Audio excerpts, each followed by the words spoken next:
Xitoy amaldorlarga embargo yurgizgan Uyg'ur kishilik huquq qonun loyihasi Amerika prezidenti Donald Trumpning imzosi bilan kuchga ega bo'lgandan keyin Xitoy Amerikaga kuchli inkos qaytardi. Amerikani bu qonun loyihasidan voz kechirishga chaqirgan Xitoy Tashqi ishlar ministrligi Amerikaning bu xil ahvoldan kelib chiqadigan barliq oqibatlarga mas'ul bo'lishi majburiyati bor dedi. Trump Uyg'ur kishilik huquq qonunini tasdiqlagandan keyin Xitoy taratqullari tavrab ketdi.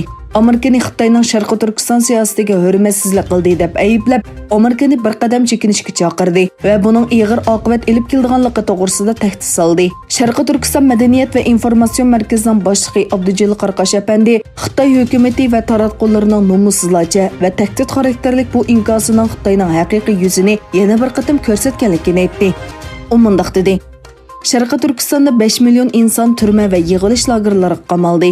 Sharqi Turkiston usti ochiq bir turmaga aylangan bo'lib, xalq barliq jismoniy erkinligi, fikr erkinligi, diniy va madaniyat erkinligidan mahrum qilindi. Sharqi Turkiston masalasi allburun Xitoyning ichki ishi bo'lishdan chiqib, insoniyatning o'rtaq masalasiga aylanmışdir. Sharqi Turkistondagi necha million Uyg'ur va boshqa turkiy millatlarning taqdiri insoniyatning vijdoniga qo'yilgan bir savol belgisidir. Xitoy haqiqiy yolg'onchi va nomussizdir.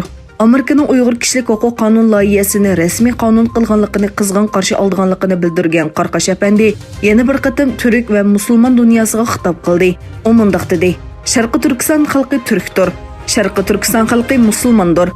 Ammo bugun turk va musulmon dunyosi Xitoyning iqtisodiy manfaatiga aldanib, bir millat va madaniyatning yo'q bo'lishiga sukut qilmoqda. Bu bir ochiq haqiqat.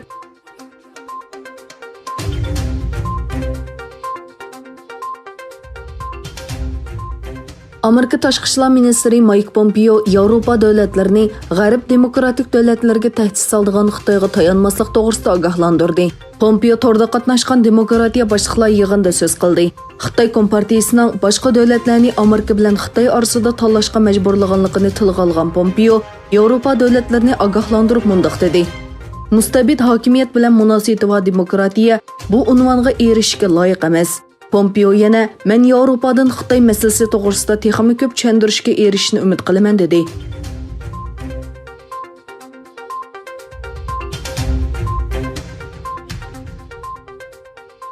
Amerika Avam palatasi oldin qayda yuqori ovoz bilan Uyg'ur kishilik huquq siyosati qonun loyihasini ma'qullagandan keyin Amerika prezidenti Trump chorshanba kuni bu qonun loyihasiga rasmiy imzo qo'ydi. Buning bilan Amerika hukumati kelgusida Uyg'urlarga ziyonkashlik qilgan Jungo amaldorlarga jazo yurgizish huquqiga ega bo'ladi. Dunyoning har qaysi joylaridagi Uyg'urlar bu qonunning yo'lga qo'yilishini qizg'in qarshi oldi va yuqori baho berdi. Amerika hukumati, Avam va Kengash palatasi va barliq Amerika xalqiga minnatdorlik bildirdi.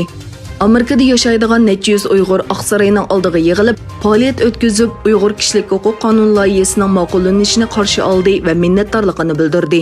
Buningdan boshqa, Ozarbayjon xalqi turk dunyosining Uyg'urlarning ko'rishini qo'llashga va Uyg'urlar uchun harakat qo'llanishiga chaqirdi.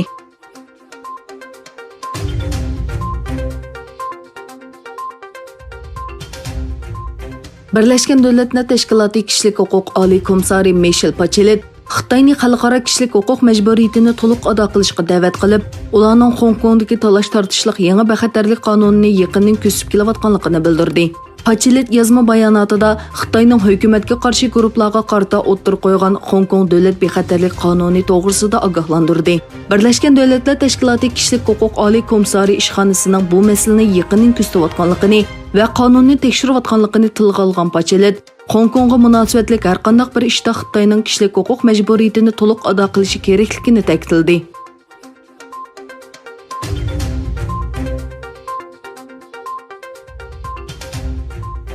Dünya Səhiyyə Təşkilatının baş direktori Tedros 19 çesla Cenevada o'tkazilgan torda muxbirlarni kutib olish yig'inida Xitoy virusining tarqalish sur'atining tezlashayotganligini, dunyoning yangi bexatarlik bosqichida ekanligini aytdi. O mundaq dedi: "Tönögün Dünya Səhiyyə Təşkilatıga doklad qilingan Wuhan virusi bilan yuqumlanuvchilarning soni 150 mingdan oshib ketdi. Bu bir kun ichida hozirgacha doklad qilingan eng ko'p son." O mundaq dedi: "Nurg'un kishilar uyda qilishdan zerikkan. Shunimi tushunishga bo'ladiki, har bir davlat o'zining jamiyati va iqtisodini gullantirishga erishman. Ammo bu virus yanada tez tarqalyotidi. U yanada ajallik. Nurg'un kishilar yanada oson yuqumlanadi. Biz barliq davlat va kishilarning ho'sharligini o'stirishga chaqiramiz." Uning aytishicha, yuqumlanuvchilarning yarmi degudek Amerika qit'asidan kelgan, ko'p sondagilari Janubiy Osiyo va O'rta Sharqdan kelgan.